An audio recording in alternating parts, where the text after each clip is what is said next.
Parang wala siyang tugon sa iyong pagsasama. Kuminsan o baka madalas sinasabi natin, Lord, ayoko na. Ang hirap.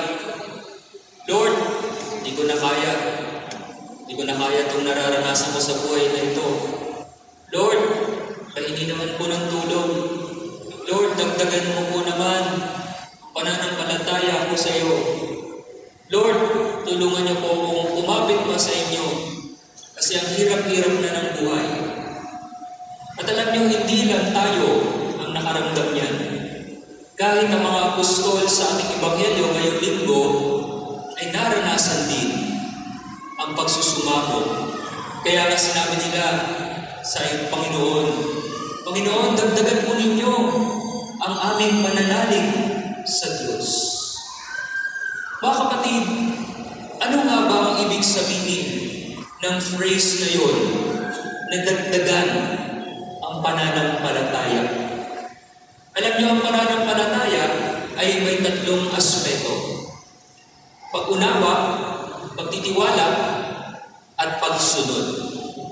Ang unang aspeto ng pananampalataya ay pananampalatayang may pag-unawa.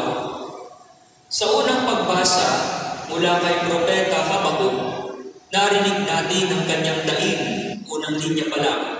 Panginoon, hanggang kailan ako daraing sa iyo at di mo diringgin? Parang tayo rin, di po ba?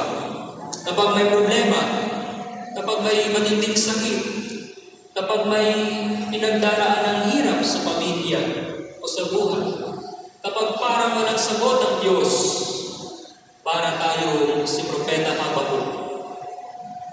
Pero ano ang sabi ng Diyos sa kanya? Ang sabi ng Diyos sa kanya, ang matuwid ay mabubuhay sa kanyang katapatan. Ibig sabihin, kahit hindi mo maintindihan ang lubusan, kahit hindi malinaw sa iyo, manatili ka pa rin sa pagtitiwala sa Diyos. Kasi minsan, hindi kailangan maintindihan ng lubusan ang nais ng Diyos para sundin mo siya. Kailangan lang maniwala ng tunay na siya ay tapat sa iyo. Unang aspeto ng pananampalatayang may pag-unawa. Pangalawa ay pananampalatayang may pagtitiwala. Sa ikalawang pagbasa naman, mula sa ikalawang sulat ni San Pablo kay Timoteo, pinaalalahanan ni San Pablo si Timoteo, sinabi sa kanya, sa tulong ng Espiritu Santong nananahan sa atin, ingatan mo ang lahat ng ipinagkatiwala sa iyo. At sabi pa niya, sapagkat hindi espiritu ng kaduwagan ang ibinibigay sa atin ng Diyos, kundi espiritu ng kapangyarihan, pag-ibig, at pagpipigil sa sarili.